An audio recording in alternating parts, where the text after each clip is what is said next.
I'm 64 years old, and I learned the hard way that sometimes the people who drain you the most are the ones who should protect you. This is the story of how a heart attack taught me that boundaries aren't cruelty, they're survival.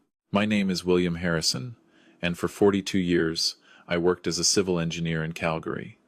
I built bridges, highways, systems that connected people. I believed in structure, in supporting weight, in making sure things didn't collapse. I applied that same philosophy to my family. I thought if I just kept giving, kept supporting, kept building, they'd stand strong. I was wrong. My wife, Diane, and I married young. She was 23, I was 25. Back then, she worked as a dental hygienist. She was good at it, too. But when our son Marcus came along, she quit. Just until he starts school, she said. Marcus is 36 now. Diane never went back. Marcus married young, too. 24, fresh out of university with a business degree he never really used. His wife, Portia, was everything Diane wanted in a daughter-in-law: polished, well-spoken, ambitious in theory but never in practice. They had one daughter, Sophie, who just turned 7. Sophie was the only pure thing in that whole mess. The pattern started small. 5 years ago, Marcus needed help with a down payment on a house in one of Calgary's nicer neighborhoods. Diane pushed hard. "What else are we saving it for, William? We can't take it with us." I wrote a check for $95,000. They promised to pay it back. They didn't. 3 years ago, it was Portia's dream car, a Range Rover. "She deserves to feel successful," Marcus said on the phone. "It'll help her confidence for the business she's starting." I paid $42,000. The business never materialized. The Range Rover got upgraded 2 years later. I paid the difference. Last year, Marcus called about their 10th wedding anniversary. They wanted to renew their vows in Banff at the Fairmont Chateau, then spend 2 weeks at a luxury resort in Maui. "This is a once-in-a-decade thing, Dad. We want to do it right. We want you and Mom there, too." The total package, including flights, hotels, the ceremony, everything came to $18,000. I hesitated. For the first time, I actually hesitated. Diane noticed. "William, don't be cheap. This is our son's marriage. This is important." She had this way of making frugality sound like betrayal. So I paid. Again. But here's what I didn't know then. Diane and Portia had been planning this together for months. Not the vows. The trip, yes, but more than that, they'd been coordinating. Shopping trips to Toronto for the renewal dress. Spa weekends in Vancouver to de-stress before the big day. Every expense landing on our joint credit card. When I questioned it, Diane got defensive. "I'm not allowed to have a life? I raised your son. I gave up my career. Now I can't even enjoy a few spa days?" The math didn't add up, but I ignored it. I was busy. My firm had brought me back part-time as a consultant after I retired 3 years earlier. 2 days a week, I drove to the office downtown, reviewed plans, mentored younger engineers. It kept my mind sharp. It gave me purpose. And honestly, it gave me an excuse to leave the house, where Diane's spending and Marcus's requests had started to feel suffocating. 2 weeks before the Maui trip, I was at the office. It was a Tuesday, late October. Calgary was already cold, that biting wind coming off the mountains. I'd been reviewing structural plans for a new overpass when I felt this pressure in my chest, like someone had parked a truck on my sternum. I thought it was indigestion. I'd had a big lunch, but then my left arm went numb, cold sweat. The room tilted. My colleague, Raj, saw me grab the desk. "William, you okay?" I tried to answer, but the words wouldn't come. The pain was climbing into my jaw, my neck. Raj didn't wait. He called 911 right there. The paramedics arrived in 6 minutes. I remember being loaded into the ambulance, the siren, the oxygen mask.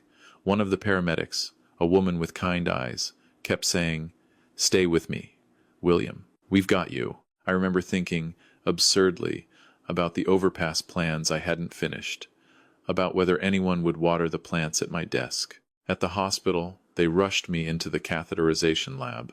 A doctor I'd never met explained I was having a STEMI, a serious type of heart attack. "We need to do an angioplasty immediately. We're putting in a stent. Do you understand?" I nodded. He asked if there was anyone he should call. I gave him Diane's number. They did the procedure. I don't remember much except the bright lights and the strange sensation of being awake but detached, like I was floating above my own body. When I woke up in the cardiac ICU, it was dark outside. A nurse was checking my IV. "What time is it?" I asked. My voice was rough, my throat raw from the breathing tube they'd removed. "Just after 8 p.m., she said. "You've been out for about 4 hours. The procedure went well. You're stable." My wife, did she? The doctor called her around 2:30. She said she'd be here as soon as she could. The nurse smiled, but there was something in her eyes. Pity, maybe. Get some rest. I'm sure she'll be here soon. I drifted in and out. Every time I opened my eyes, I expected to see Diane, or Marcus, or even Portia, though that was a stretch. But the chair beside my bed stayed empty. A different nurse came in around midnight to check my vitals. "Still no visitors?" I asked. She looked uncomfortable. "Visiting hours are technically over, but we make exceptions for cardiac patients. I haven't seen anyone ask for you, though." The next morning, Wednesday, Dr. Patel came in. He was the cardiologist who'd done my procedure. Mid-40s, competent, no nonsense. "Mr. Harrison, you're very lucky. The blockage was severe, 90% in your left anterior descending artery. That's the widowmaker. If you'd waited even an hour longer, we might not be having this conversation. When can I go home? Let's see how you do today and tomorrow. If everything looks good, maybe Friday. But you'll need cardiac rehab, medication, lifestyle changes. This is serious, William. You understand that?" I nodded. "My family, did anyone call back? My wife?" Dr. Patel checked his notes. "I called her myself yesterday after the procedure, explained the situation. She asked if you were stable, and I said, yes. She said, let me see here. She said they had a trip planned and asked if you'd be okay for a few days." He looked up. "I told her you'd had a major cardiac event, that you needed support. She said she'd call back." Something cold settled in my stomach, colder than the fear I'd felt when my arm went numb. Did she call back? Not that I'm aware of. I asked for my phone. It was in a bag with my clothes. 12 missed calls, all from work. 3 texts from Raj asking if I was okay. Nothing from Diane. Nothing from Marcus. I called Diane. It rang 4 times, then went to voicemail. I tried again. Same thing. I texted, "I'm in the hospital. Had a heart attack. Please call." An hour later, she texted back, "I know." Doctor called. "Are you okay?" I stared at that message. "Are you okay?" Not "I'm coming." Not "What do you need?" Just, "Are you okay?" I wrote back, "I had emergency surgery. I'm in the cardiac ICU. Where are you?" The 3 dots appeared, disappeared, appeared again. Finally, "William, we're at the airport. The Maui trip is today. You know this. We've had it planned for months. The tickets are non-refundable. Marcus and Portia are already here. I can't just cancel." I read that message 3 times. Then I called her. She answered on the first ring. "William, I can't talk long. We're about to board. You're going to Maui. We talked about this. The renewal is on Saturday. Everything's been paid for. Diane, I had a heart attack. I know, and I'm so glad you're okay. The doctor said you're stable. You're in the hospital. You're getting the best care. What do you want me to do? Sit in a chair and watch you sleep? I want you to be here." "William, that's not fair.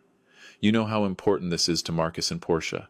This is their marriage, their 10-year anniversary. We can't just—" I almost died. There was a pause. Then, quietly, almost annoyed, "But you didn't. The doctor said you're stable. We'll only be gone 2 weeks. I'll be back before you're even discharged. You're being dramatic. Dramatic. Look, I have to go. They're calling our boarding group. I'll check in when we land. Feel better, okay?" She hung up. I sat there, phone in my hand, trying to make sense of what had just happened. The nurse came in, saw my face, and asked if I was in pain. I said no, but I was. Just not the kind she could treat. Over the next 2 days, I got texts. Diane sent pictures from the plane. Marcus sent a selfie from the beach with Portia and Sophie. "Wish you were here, Dad." The exclamation point felt like a slap. Portia posted on social media. I didn't have Facebook, but Raj showed me. Photos of them at the resort, cocktails, sunset, Sophie building sandcastles. Hashtags, number blessed, number family time, number 10 years strong, number Maui magic. In one photo, Diane and Portia were at a spa, faces covered in mud masks, champagne glasses in hand. The caption, "Mother-daughter bonding. So grateful for this time together." I was discharged on Friday. Dr. Patel gave me strict instructions: medication twice daily, no driving for 2 weeks, cardiac rehab starting Monday, follow-up in 1 month. "Is someone picking you up?" he asked. "I'll take a cab." "William, you just had a major heart attack.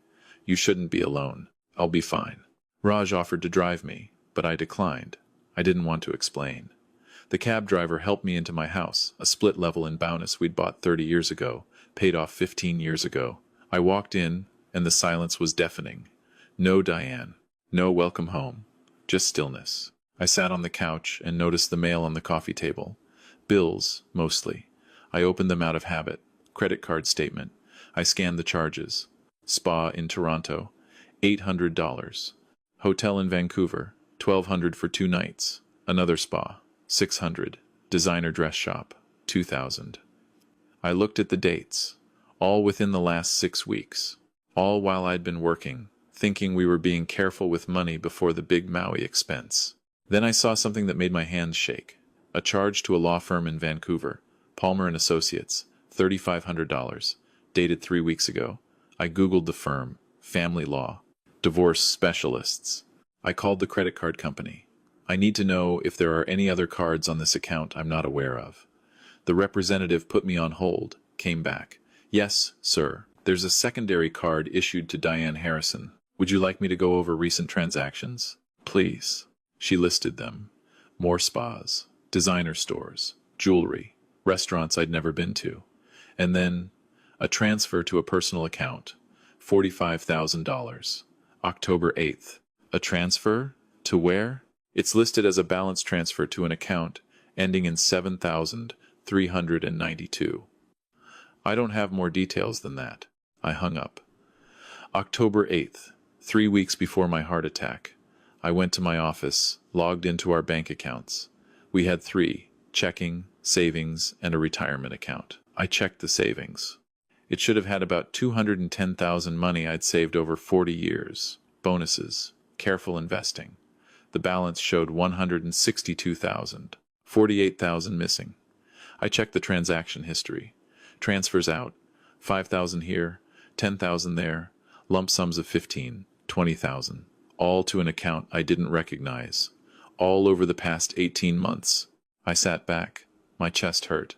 But it wasn't my heart. It was rage. Pure, crystallized rage. I called the law firm in Vancouver. "Palmer & Associates, how can I help you? I'd like to speak to someone about a consultation I believe my wife had. Diane Harrison." "1 moment, please. Hold music." Then a woman's voice. "This is Jennifer Palmer. How can I help you?" "My name is William Harrison. I believe my wife consulted with you recently." "Mr. Harrison, I can't discuss client matters without—" "I'm not asking you to. I just need to know. Is she planning to divorce me?" A pause. "Sir, I really can't. I just had a heart attack. I'm trying to understand if my wife has been planning to leave me while spending my money to prepare for it. If you can't tell me, I'll assume the answer is yes." Another pause. Then, carefully, "Mr. Harrison, I'd recommend you consult your own attorney. That's all I can say." I thanked her and hung up. I sat in my office until it got dark. Then I made a list, a very specific list. On Monday, I took a cab to a lawyer's office downtown. Gregory Chen, a sharp family law attorney Raj had recommended. I brought all the financial documents, the credit card statements, the bank records. Gregory reviewed them with the calm of someone who'd seen this before. "How long have you been married?" 40 years. This is substantial financial misconduct. The transfers, the hidden spending you have grounds for a very strong case. What do you want to do?" "I want to protect what's left. I want to separate our finances immediately, and I want to make sure she doesn't get another dollar. We can file for legal separation. Freeze joint accounts. I can have papers ready by Wednesday." "But William," he looked at me over his glasses, "are you sure? 40 years is a long time. She's been planning this for over a year. While I was working to support us, she was funneling money away and consulting divorce lawyers. She chose a vacation over my heart attack. I'm done being the bridge everyone walks across without noticing. Understood? Let's get started. By Wednesday, the papers were filed. I had the locks changed on the house. I opened a new bank account in my name only, transferred what was left of my retirement savings. I canceled all joint credit cards. I called Marcus. He answered on the third ring. Ocean sounds in the background. Dad, how are you feeling? I'm home. We need to talk. Can it wait? We're literally at dinner right now. This place has the best. No, Marcus, it can't wait. I've filed for legal separation from your mother. I've frozen all joint accounts and canceled the credit cards. When you get back, she'll need to find somewhere else to live. Silence. Then, what? Dad, what are you talking about? Your mother has been stealing from me, transferring money to hidden accounts, hiring a divorce lawyer, planning to leave me while spending everything I've saved. And when I had a heart attack, she chose your vacation over being there. So I'm done. Dad, that's insane. Mom wouldn't. Check your own finances, Marcus. How much of your life has been funded by me? Your house, your cars, this trip you're on right now. And what have you given back? Where were you when I was in the ICU? You said you were stable, Mom said. I had a widowmaker heart attack, Marcus. Do you even know what that means? It means I could have died, should have died, and not one of you thought that was worth interrupting a vacation. Dad, this isn't fair. We had this planned. So did your mother. She's been planning to leave me for over a year. Ask her about the law firm. Ask her about the money. And when you're done asking, lose my number. I hung up. My hands were shaking, but it felt good. Clean. Diane called 10 minutes later. I didn't answer. She called again, and again. Finally, I picked up. William, what the hell is going on? Marcus just called me screaming about separation papers and frozen accounts. What did you do? What did I do? Diane, you've stolen nearly $50,000 from our savings. You hired a divorce lawyer, and when I almost died, you got on a plane to drink Mai Tais. What did you think I was going to do? I didn't steal anything. That's our money. Money I earned. Money I saved. While you were planning to leave me and spend it all before you did. This is insane. You're being paranoid. Palmer and Associates. Jennifer Palmer. $3,500. October 8th. Want to explain that? Silence. I spoke to her office, Diane. I know. I've known for days. I've been sitting here, recovering from a heart attack alone, going through every bank statement, every receipt. You've been preparing to divorce me for over a year. You just wanted to drain the accounts first. Her voice changed. Colder. Fine. Yes. I consulted a lawyer. Can you blame me? William, we've been roommates for 10 years.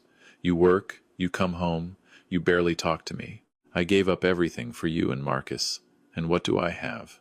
A husband who treats me like an expense report. I gave you everything. You gave me money. That's not the same thing. And now you want to punish me for planning a future because I knew you'd never leave. You'd just resent me forever. You chose a vacation over my heart attack. The doctor said you were stable. I could have died, Diane. But you didn't. And I'm sorry. But I'm 61 years old. And I've spent 40 years putting everyone else first. For once, just once, I wanted to do something for me. Is that so terrible? I closed my eyes. Get a lawyer, Diane. Don't come home. Stay in Maui. Stay wherever you want. But you're not welcome here anymore. You can't kick me out of my own house. It's my house. I bought it before we got married. Check the deed. My name only. Your lawyer will confirm that. I hung up. She called back immediately. I blocked the number. The next few days were a blur. Marcus tried calling from different numbers. I didn't answer. Portia sent a long email about how I was tearing the family apart, how Sophie was asking about Grandpa. How could I be so cruel? I deleted it. Diane's sister called, screaming about what a heartless bastard I was. I hung up. But then Raj came by. And something shifted. He brought groceries, stuff for my cardiac diet, fresh vegetables, lean proteins. He didn't ask questions, just unpacked everything, made sure I had my medications organized. You're coming to dinner on Sunday, he said. My wife insists. Don't argue. That Sunday, I met his family. His wife, Priya, their 2 daughters, Priya's mother. They treated me like I mattered. Not like a wallet, like a person. We talked about engineering, about cooking, about Priya's work as a teacher. Nobody asked for anything. Nobody expected anything. When I left, Priya hugged me. "You come back any time, William. You hear me?" I started cardiac rehab. 3 times a week, supervised exercise, group sessions with other heart attack survivors. There was a woman there, Eleanor, 68, a retired librarian. She'd had her heart attack 6 months earlier. Her husband had left her 2 weeks after, said he couldn't handle being with someone broken. We started talking during cool downs. She understood. "My kids haven't called in 4 months, she told me one day. They're angry. I'm selling the house I paid for, because I can't afford it anymore on my own. They wanted to inherit it, I think, but I need something smaller, more manageable. They act like I'm stealing from them. They think they're entitled to it," I said. "That's exactly it. Entitled. When did our children become creditors?" I thought about that a lot. When had Marcus started seeing me as a resource instead of a father? 3 months after my heart attack, Diane served me with divorce papers. She wanted half of everything, including the house, the retirement accounts, spousal support. Gregory laughed when he read them. "She's not going to get any of this. We have documentation of financial misconduct, proof she was planning this while diverting assets. We'll counteroffer." We did. I offered her $20,000, a fraction of what she'd stolen and nothing else. She could keep whatever she'd hidden, but no house, no retirement, no support. Gregory said she'd fight it. She did, for a while. Then something happened that I didn't expect. It was April, 6 months after my heart attack. I was at home, working in the garden. Dr. Patel had cleared me for light activity, said it was good for my heart. The doorbell rang. I almost didn't answer, but something made me. It was Marcus, alone. He looked terrible, thinner, dark circles under his eyes, unshaven. "Dad, can we talk?" I didn't move from the doorway. "About what?" "About everything. Please. Just 5 minutes." I let him in. We sat in the living room, this awkward silence between us. Finally, he spoke. "Portia left me."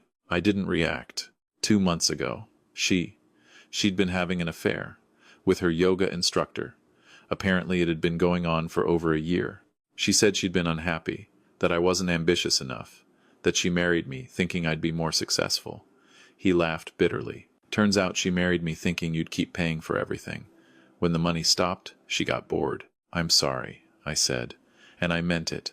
Not for Portia leaving good riddance, but for Marcus, who looked genuinely broken. "Sophie asked about you yesterday. She said, 'Why doesn't Grandpa come over anymore?' And I didn't know what to tell her, so I told her the truth. I said Grandpa was sick, and we went on vacation instead of staying with him. And she just looked at me and said, 'That was mean, Daddy.'" His voice cracked. "She's 7 years old, and she understood what I couldn't." He wiped his eyes. "Mom's living with her sister now. She's still fighting you for money, but her lawyer told her she probably won't get much. She's furious. Keeps calling me, wanting me to testify on her behalf, to tell the judge what a good mother she was, how you're being vindictive. But Dad, I can't, because she wasn't there either. When you were in the hospital, she didn't even seem worried. She was annoyed, like you'd inconvenienced her. You were there too, Marcus. I know, and I've spent 6 months trying to justify it, telling myself you were stable, that the doctors had it handled, that we couldn't just waste all that money. But it was bullshit. I was selfish. I've been selfish my whole life because you made it easy. You never said no. You never made me stand on my own. And I took advantage of that. We all did. I didn't say anything. I'm not asking for forgiveness," he continued. "I don't deserve it, but I wanted you to know that I see it now. What I did, what we all did, and I'm trying to be better. For Sophie, if nothing else. I got a real job sales manager at a tech firm. It's not glamorous, but it's mine. I'm selling the house, getting something smaller. Portia's going to fight me for support, but my lawyer says I have a case because of the affair. I'm done living beyond my means. Done expecting handouts." He stood up. "I should go, but if you ever want to see Sophie, she misses you. I'd understand if you don't, but the offer's there." He walked to the door. I stopped him. "Marcus." He turned. "Bring her by on Sunday, 2 o'clock. Just her. We'll go to the park." His eyes filled. Yeah. That Sunday, Sophie ran to me like no time had passed. We went to Beaumont Park, fed the ducks, talked about school, about her drawing classes. She didn't ask about the divorce or the money. She just wanted her grandpa. And for the first time in months, I felt something other than anger. I felt hope. Marcus started bringing her every other Sunday. He never asked for money, never made excuses, just showed up, dropped her off, picked her up. We didn't talk much, but it was a start. Eleanor and I started having coffee after rehab, then dinner. She made me laugh in a way I hadn't in years. No pressure, no expectations, just companionship. The divorce finalized in August. Diane got 30,000 and whatever she'd hidden. I kept the house, my retirement, my peace. She tried one last time to reach out through Marcus, asking if we could talk. I declined. I'm 65 now. I still consult 2 days a week. I see Sophie every other Sunday. Eleanor and I are talking about taking a trip to the East Coast next summer, just something simple, no pressure. Marcus is rebuilding his life. We're not close, not like we were, but we're civil, honest, and that's worth more. I learned something from that heart attack. Precision matters, yes, but so does knowing when a structure is unsound, when to stop reinforcing something that's collapsing from within. I spent 40 years building bridges for other people to cross. I forgot to build one for myself. The hardest lesson? Love without boundaries isn't love. It's enabling. It's teaching people that your value is in your wallet, not your presence. And when the money runs out, so do they. If you're reading this, and you see yourself the endless giver, the silent provider, know this. It's okay to say no. It's okay to protect yourself. It's not selfish. It's survival. The people who truly love you will stay when the support stops. The ones who don't, they were never yours to begin with. And sometimes, cutting off the poison is the only way to keep your heart beating.